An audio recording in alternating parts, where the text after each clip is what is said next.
The reading this morning is taken from Luke chapter 10, verses 38 to 42.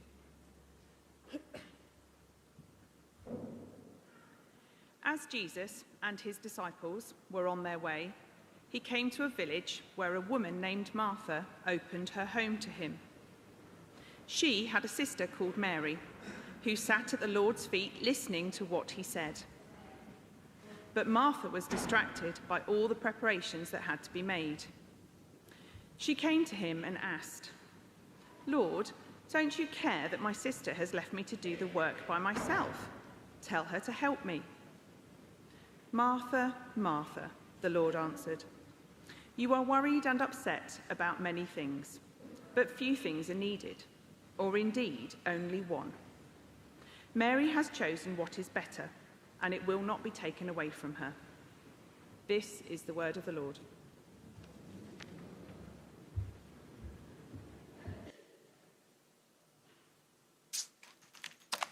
Well, thanks so much for the reading, Karen, and how wonderful it is to be here, in particular at a service when lovely baby Josiah is dedicated. This is a continuation, of the Freedom From series. And I was asked to talk about freedom from anxiety.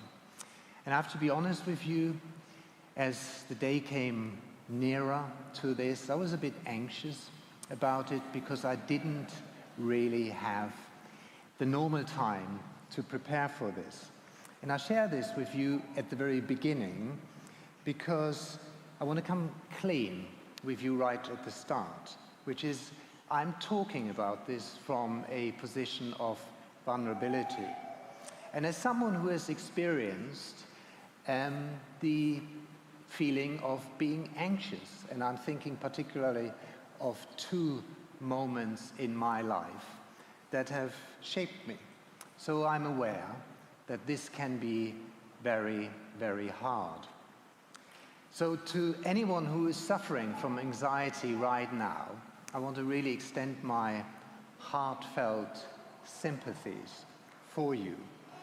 And because it's such a complex and sensitive topic, I also wanted to apologize right from the start for being somewhat sweeping and maybe not nuanced enough. Because, for example, there are so many facets of anxiety, so many good reasons to be anxious, including one's anxious about one's health or one's loved one, as we heard earlier.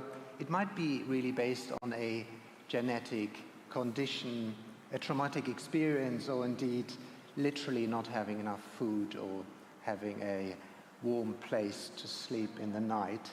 And I hardly cover all that. And sadly, and again, apologies at the start, I am not able really to kind of pull off an amazing thing, something amazingly new out of the hat here in the next 25 minutes or so on, that will allow all of us to live totally without anxiety. Unfortunately, this will not happen. And actually, I don't think that this is possible. In the first place, of course, we live in a broken world and not in paradise yet.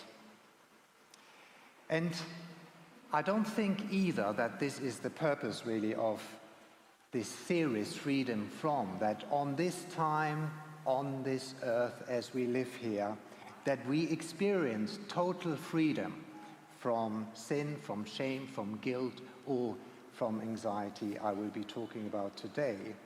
But what I can promise is this, that the way how today's reading spoke to me, it has really potentials to encourage us tremendously. Because I think that this reading gives us, first of all, tremendous hope. It is full of hope, in my view, hope for ourselves and for our society in the now and in the future. And this is when and if we open ourselves up to the life-giving and transformative power of Jesus Christ. And if we do that, I believe we are able to simply live better lives. And we might even be able to overcome some of those experiences of anxiety that rob us of life. And lastly, I also think there is something genuinely wonderful and important about sharing something that is very important to us, that matters deeply to us, and really getting a sense that we are not alone in this, but that we are together in this with others. So I pray now that God will speak to all of us through today's reading and through what I will bring to us in this talk. Amen. So I want to start by asking you a couple of rather personal and direct questions. And that is, have you ever felt exhausted from being dragged about helplessly in many respects by your attachments, by all the addictions you might have, the desire to buy new shoes every 4 months, to constantly checking the news or checking your phone whether you might miss something new, or whatever else that might mean for you? Or have you ever, I'd like to ask you, felt tired of experiencing this emotional turmoil caused by constantly chasing after something? Felt shocked about yourself, how you need to be busy all the time, and how easily you get distracted and can hardly focus on one thing at the time, whilst you can't hardly cope with having a bit of space or simply sitting silently. And finally, have you ever been ashamed about yourself, how often you watch others rather with critical eyes than with loving ones, judging them for maybe not doing the right thing, for looking a bit naff, or not really doing enough? Well, if you have, and to be honest, it would really surprise me rather if that wasn't the case for everyone here, welcome to life. Welcome to life. And welcome to today's reading, where we read that Martha was so distracted by all the preparations she had to make that she became very anxious. So Martha is a bit like all of us, and I want to say again, welcome to the way humans experience life. Now I want to tell you how the broadcaster Ezra Klein described this, I think, quite powerfully recently. And he said, think of yourself in a concert hall, listening to the strains of the sweetest music, when you suddenly remember you forgot to lock your car. You're anxious about the car, but you cannot walk out of the hall and you cannot enjoy the music. And this is how it felt to Ezra, who himself self-reflected. Things are objectively amazing. I live at an age of antibiotics, of vaccines, of YouTube, and of the Marvel cinematic universe and the internet. And I have a family I love. I've got lots of friends I love. I'm healthy, I'm privileged in so many ways. But I'm still spinning these wheels, mental wheels, endlessly, ruminating on things I am thinking about. I don't really think about. I pride myself in many ways to be so organized. At the same time, I'm so out of control. So then, in addition to what I'm worrying about, I'm annoyed about myself to worry in the first place about these things. And indeed, I think Ezra is not alone in feeling anxious, nor is he alone on not being able to focus on what he knows he should be focusing on? Feeling anxious can be perfectly normal, and it's sometimes helpful, but when stress turns into distress, when it impedes us, when it blocks us, when it blocks our ability to live our lives well, it blocks really every joy we have in relationships. And this kind of anxiety is rather widespread today. Some experts have even commented that it has reached epidemic levels in the Western world. Of course, the worldwide challenges of the pandemic, the continuing background of fear, uncertainty of change, of the unknown, of fatigue, casts an enormous shadow here. Anxious, overwhelmed, burned out, stuck. Those are just some of the words that therapists are hearing up and down the country from a number of growing patients, from children, from couples. And just to mention a few other reasons why so many feel incredibly fragile right now, anxious. The climate crisis is leading to floods, fires, droughts, hunger, mass migration, starvation. Fragile state of our political system. Right now there might be war on this continent we are living on. The sexual violence against women continues to be out of control in this country. Poverty is increasing rapidly in this country, and racism continues to thrive. So here's the sobering thing then, and the bad news in many respects. And the bad news is that even in the 21st century, despite all the apparent progress humanity has made, we humans, we are discovering that we are not in control of all things. And we have anxieties, like our ancestors thousands and thousands of years ago. Now, to be fair, there is a growing awareness of this, and there is help available. We can pursue physical activities to protect against excessive worry. We learn how to relax or to meditate. There are courses out there soothing our anxieties. We can try kind of clinically proven techniques that help to break up these deep-rooted habits that keep anxiety going.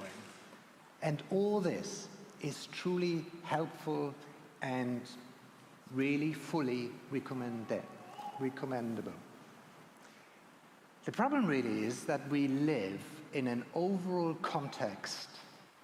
We are deeply embedded in a way of thinking and expectations of the Western world that is actually the key cause of many of these anxieties in the first place.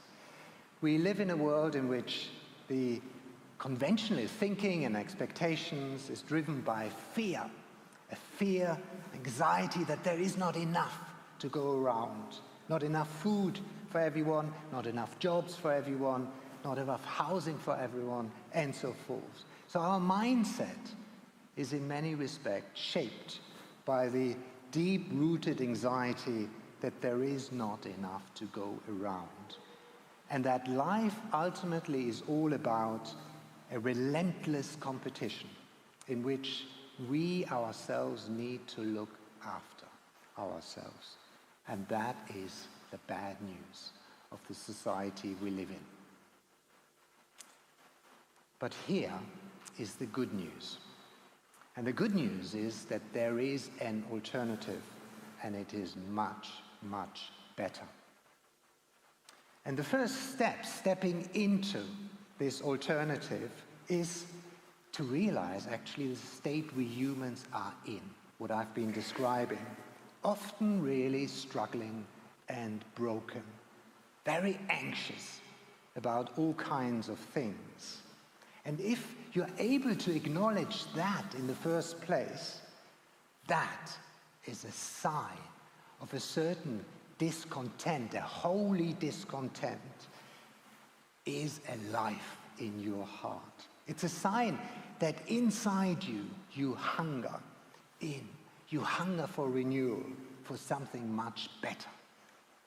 And that's precisely what we want to do here at Holy Trinity, and also with this series, Freedom From, to feed that divine flame, this hunger in our hearts and minds for something better, before it gets stamped out in many respects again by this routine course of life as we see it happening with Martha. And what we realize is that there is a potential alternative. There is an opportunity to experience something rather new and different. And that exists for all of us, and that is if we open ourselves up to the life-giving and transformative powers that Jesus Christ offers. And this is where we can turn to today's story. As we've already heard, what is playing out here is that one person, Martha, because she was so distracted by all the preparations that had to be made, verses 40, she was very anxious. And to be fair, we don't exactly know why she was so anxious. It could be stress of being a host. It could be because she was running and the kind of daily anxieties of running a busy household. We don't really know. But we are able to connect this story very easily because it's an everyday life story, and many of us might have experienced very similar things in their lives. Anyhow, Martha was so anxious that she went to Jesus to complain about her sister Mary. And of course, Jesus realized the state Martha was in and said, "Martha, Martha, you are worried and upset." And by saying her name twice, Jesus really clearly reassured her how much he loved and cared for her, saying really, "Oh, my dear Martha, I really like you so much, but you are so upset, you are so anxious, you're so worried. There really is no need for it. Let me teach you something. Let me tell you something." So I want to mention kind of 3 relevant things that Jesus might want to teach all of us experiencing similar situations of anxieties. First of all, Martha worried rather a lot about what other people were doing. So in her view, not doing, because her sister Mary was not helping her. And we can learn from that rather than suffocating one another, it's much healthier, isn't it, to take individual responsibility about your own walk in life and minister in a really positive and encouraging way to one another. Secondly, Jesus focuses us on knowing our priorities. Serving, helping others is wonderful, and listening is wonderful, are both central to being a disciple of Jesus Christ, but there's a time and place for each. And unfortunately, of course, often when we get busy, when we're kind of caught in the busyness of everyday life, the first thing to go is focusing on one thing: time with the Lord. And finally, I think Jesus shows us what proper Christian hospitality should look like. Luke's whole chapter, so all the stories before that, are really about how one genuinely listens and hears the word of God. So before today's story, it's the Samaritan who is portrayed as the one who genuinely hears and acts upon the plight of this poor man who had been robbed. And here, while Mary is submitting to Jesus by listening to his word, Martha's doing and her serving, on the other hand, is really good, but it's overshadowed in a big time by her busyness and by her anxiety, rather than fully attending to her guest. And hence, she simply misses God's presence and the goodness of his transformative power at the heart of Christian hospitality. In other words, she misses out on being healed. She misses out on trusting the kind of being in the companion of Christ, and this leading to something special, of him coming into the situation, showing compassion and pouring out his healing power to him. So let's just ponder a few seconds on these three things that we have just heard that Jesus was teaching us about anxiety. And I wonder to what extent that spoke to you. I wonder to what extent you recognize some of that from your own life. And where, I wonder, you might want to turn. And where you might want to respond to the way what Jesus is trying to teach us here.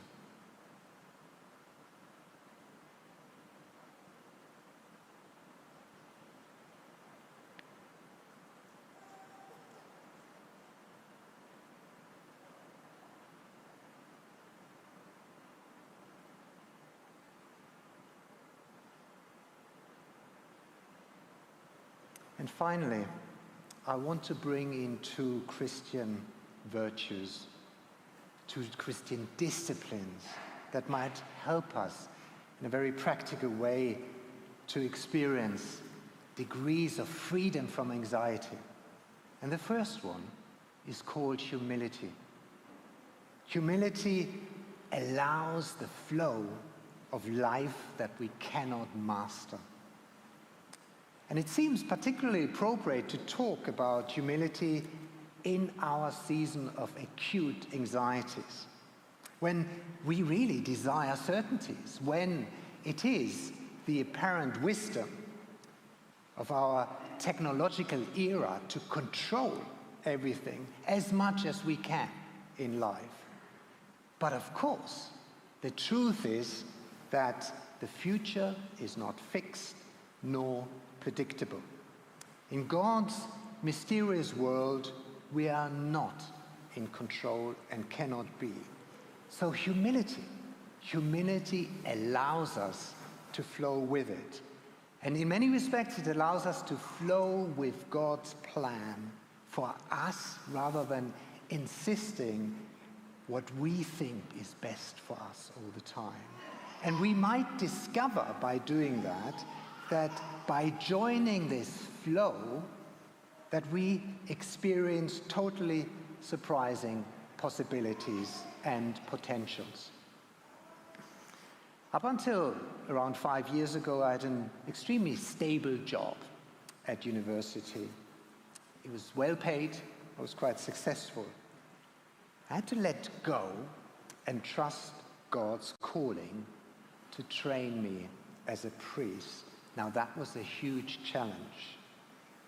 But the more I found myself responding in a humble way, letting go of trying to control things as I saw fit, the more I experienced a real peace and excitement.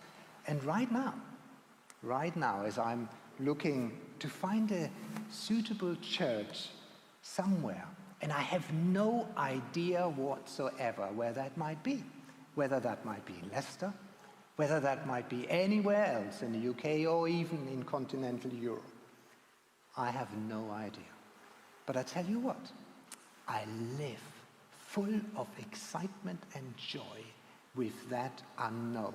And that's something that only a few years ago would have really filled me with unbearable anxiety. And here's my final point, and it's called simplicity.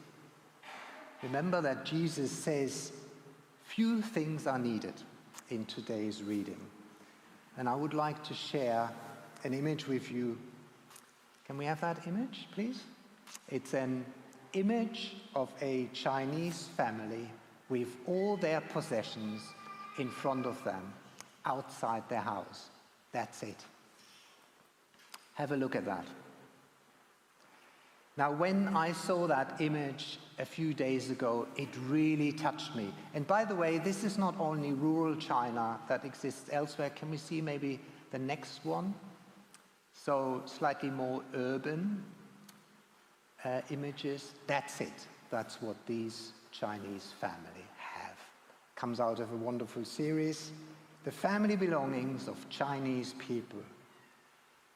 Look at it. And I said, this is all their possessions. And in my head, I was comparing that, how it would look like if my family would put all their possessions outside the house, onto the street. And I was laughing because the whole street would be totally blocked over. We would block out the whole neighborhood. And with all my possessions, addictions for books, bicycles, you name it. What a difference that would be. And it really reminded me that we live in a world that makes us believe that by pursuing success, by pursuing wealth and commodities, that is what makes people happy. You can take that image away now, thanks. But the truth is, of course, that the simplicity, it's simplicity that brings freedom, that brings joy, that brings balance. And the culture that we live in puts us, in many respects, into bondage, brings anxiety, brings fear, and ultimately, I have to be honest about this, exploits the poor.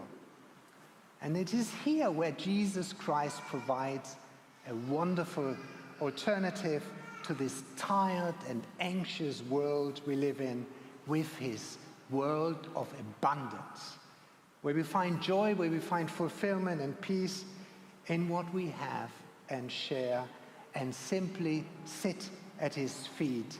That is enough.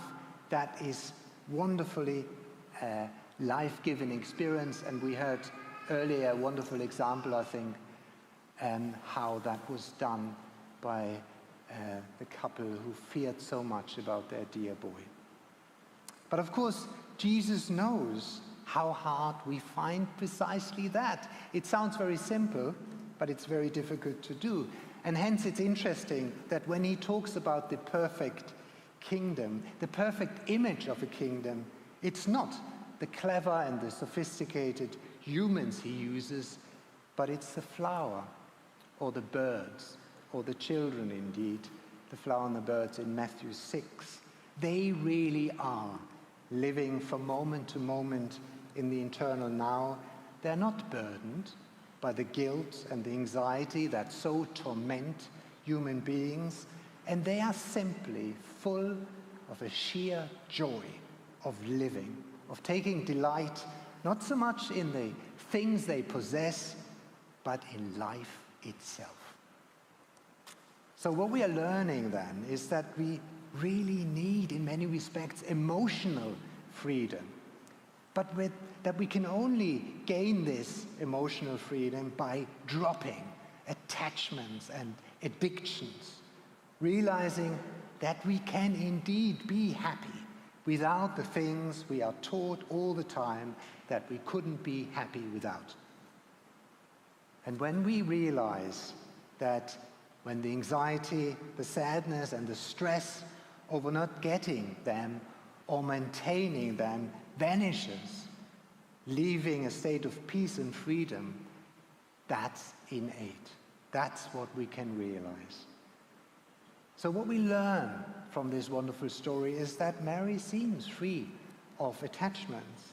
Instead, she sets priorities and decides what is important. And she did not allow the day-to-day course to get her away from that. And as a result, she experienced freedom from anxiety and was drawn into a greatness we all dream of. And if we want that, that is very simple. We have to commit our lives to Jesus Christ.